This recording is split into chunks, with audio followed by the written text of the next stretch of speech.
देखी के डोल जाई केहू के ईमान रे।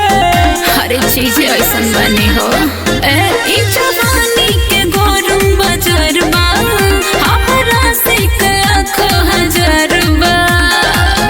छोट ने मुआ तो हर भइल गोलबा हमरा ढूढ़ी को देवरिया पागलबा। ई का कहत रे हमरा ढूढ़ी को देवरिया पागलबा। पलके में लेता रखा ना रे तो भारी बड़े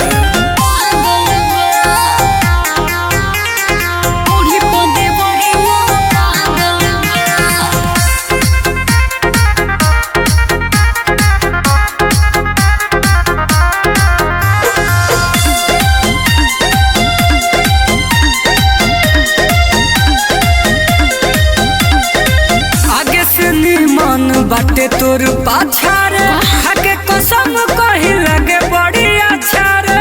भेटाई ना सुना भइला अर्जुन शर्मा दीवाना हो चाहे लोटल परसनल खजाना हो।